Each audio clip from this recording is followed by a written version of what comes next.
we are now, when I think we need to speak to each other candidly and very sincerely about how we see the affairs of our country going. And most of what I'm going to do this morning, I feel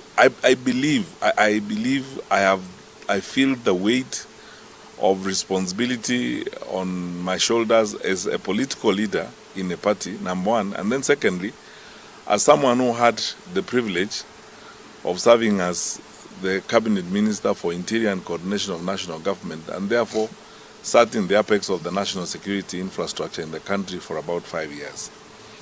We have spoken about these things for a while, but it's now abundantly clear that the President and his government have chosen violence as a weapon for political survival and as a weapon for political engagement. And I'm not going to start where usually people start, with these tired cliches about we condemn in the strongest terms possible, we ask for action. I'm not going to go that direction, because what we are dealing with is abundantly clear to all of us that we have come to a point where certain serious conversations must happen in this country and choices must be made. This is not rocket science. You don't need a degree in geophysics to see what is going on in the country. This weekend alone, from the stoning incident in Mulot that affected my 2 vehicles, to the stoning incident in Nakuru Town West that affected DCP leaders, and then Salga, and then yesterday in Homa Bay. It's so clear to everyone that, one, there's a pattern to this. Second, there's very clear acquiescence of government in this, because you look at the behavior of the security forces on this matter. And three, you can see, blatantly, a case of, determination on the part of government to engage in this level of violence. From my experience, I want to tell Kenyans very sincerely, I do not think and I cannot see how the scale of violence in Homa Bay and the activity that happened there could have happened without the knowledge of the National Security Council and without the knowledge especially of the President. Because I have been in that environment before. The President receives executive intelligence briefings wherever he is, even if he is in Greenland or attending the UN General Assembly. Such intelligence information is gathered and the President is briefed very regularly.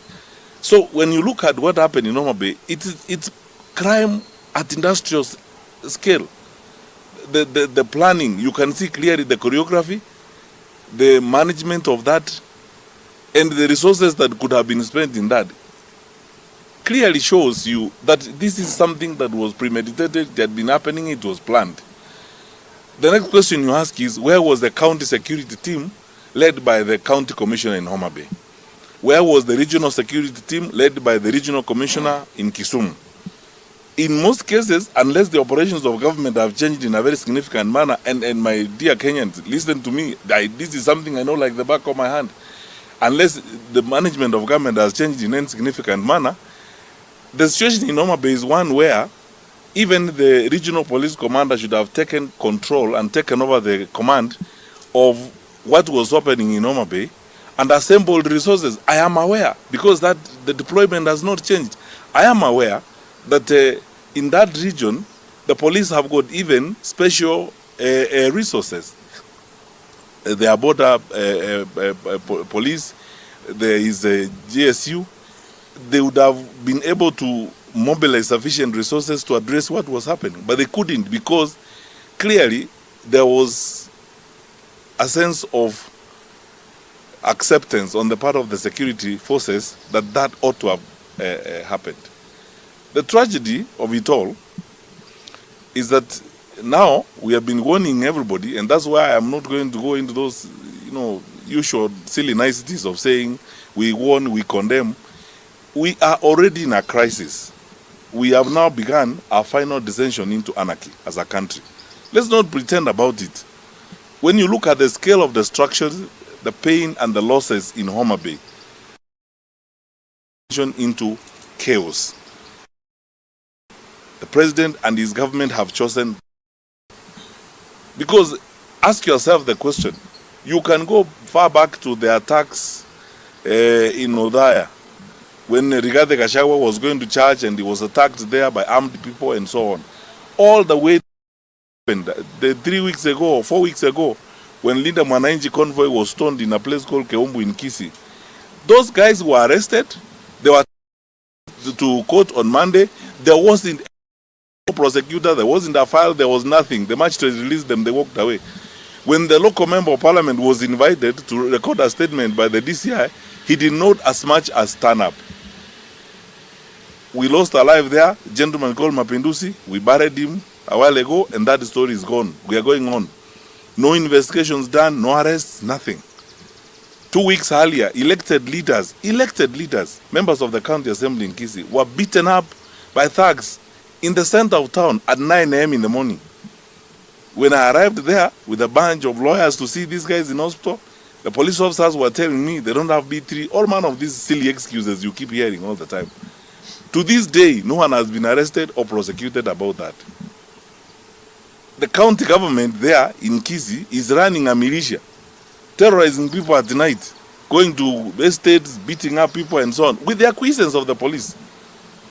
Because the police know this. And everywhere in the country, you saw online last week what happened here in Allingham 1 month ago on Thika Road. 9 o'clock in the morning, thugs closed the road and terrorized people. We have begun our final descension into chaos. The question now for us as Kenyans is, how do we approach this and what are we going to do? So we are beyond condemning, beyond threatening, beyond asking for action. I think for me, beginning now, and I will consult with my colleagues in the opposition, we are going to have a retreat next week, and all Kenyans of goodwill, let us now engage our thoughts and minds on how are we going to deal with this government. Because this is not ordinary business. What you are seeing here is not ordinary business. There are no arrests. The political difference is not a good enough excuse to inflict the kind of loss and pain that we have seen this weekend. And while we are on that, and I will discuss more of this when I get another opportunity, there's stuff that people are not talking about. The government has decided to now begin, in addition to terrorizing opposition leaders, if you did not know, and some of my staffers are here, they will tell you, they began a new wave of digital terrorism against the opposition. They have acquired resources from some criminal groups in the nation country, and they are accessing social media accounts of opposition leaders. These days, we get trailed, and my staffers can bear me out. We get trailed by vehicles, I believe they belong to the state, with jammers.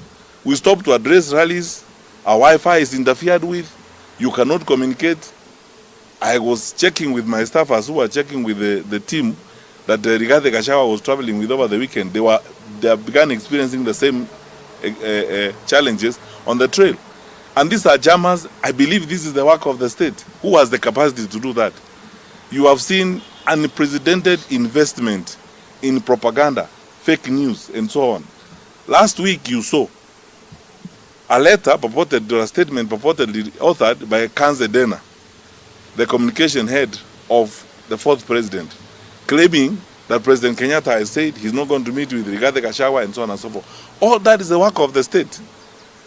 Now the state is investing huge amounts of money in propaganda, in fake news, and so on, targeting the opposition and so on, instead of focusing on the challenges we have as a country. All these are acts of a government that is not interested in the order and stability of the country. And let us not delude ourselves. Let us not delude ourselves. Countries that have begun this path this way end up like some of our neighbors. The level of anarchy in the country and the evidence of state failure is all over, is replete. And by the way, we talk to senior officers even in the security sector. They are demoralized, they are so frustrated. Where do we get some of this information? senior security officers, some of who talk to us, and they are equally demoralized. They are frustrated. They tell you all these things. They say this is unprecedented. The level of state-supported or state-tolerated crime against the people of Kenya is unacceptable.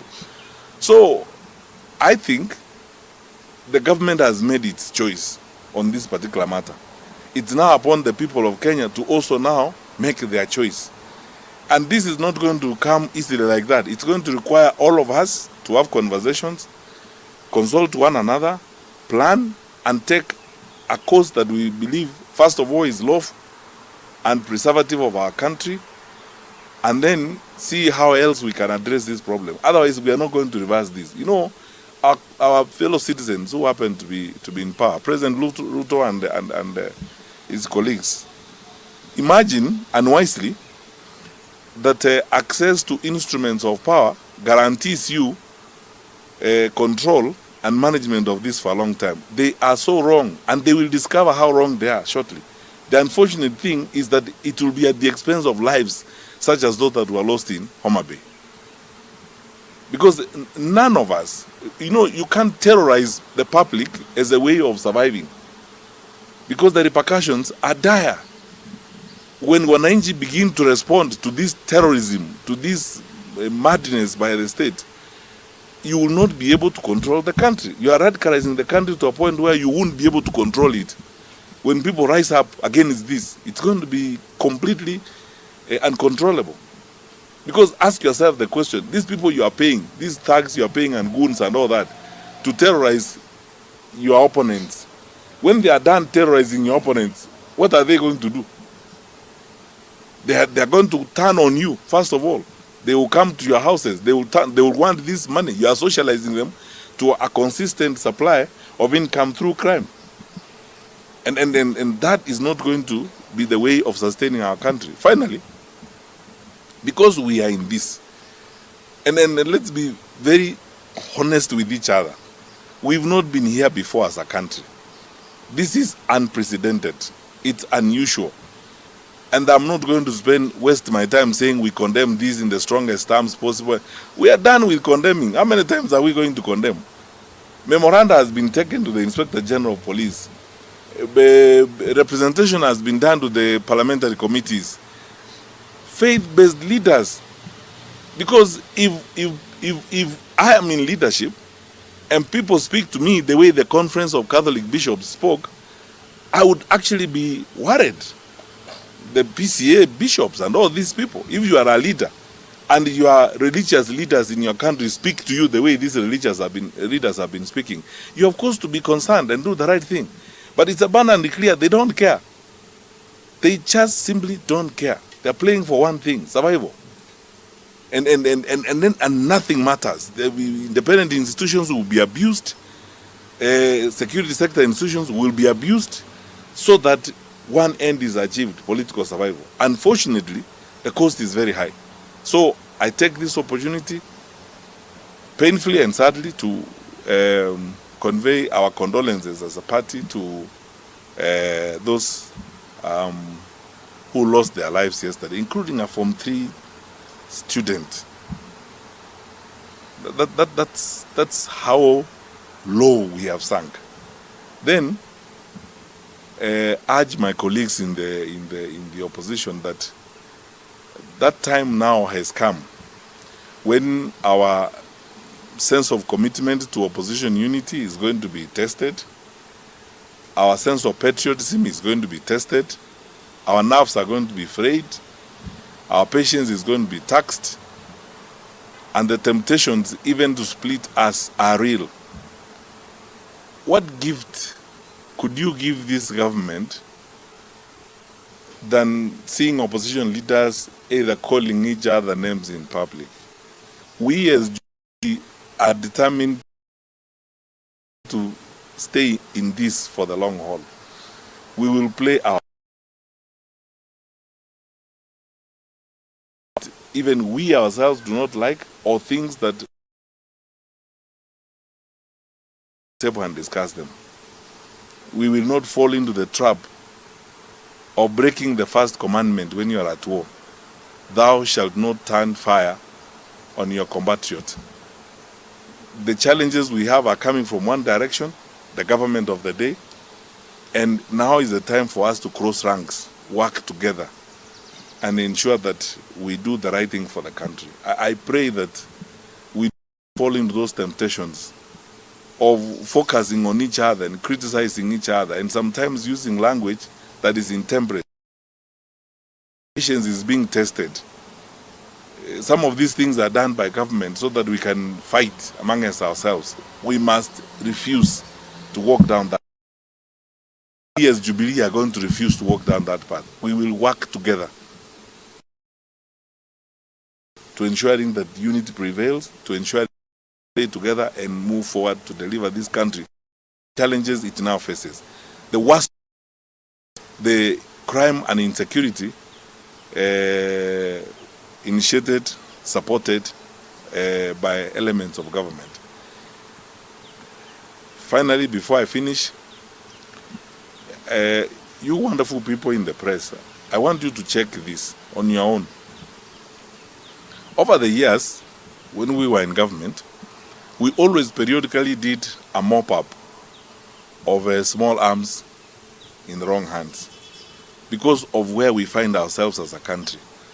We have porous borders around us, and we have conflict virtually in every one of our neighborhoods. And because of that, we sustained that practice of mopping small arms and burning them every so often.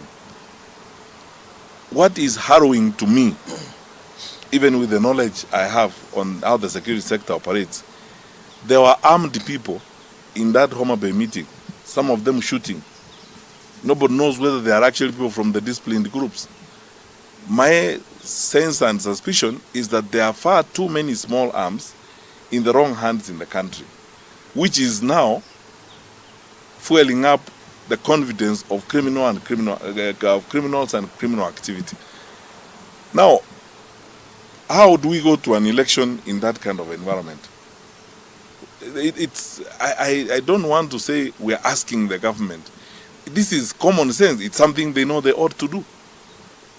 It's something they know they ought to do. And if they are not doing it, they are not doing it deliberately because they have an end they want to achieve.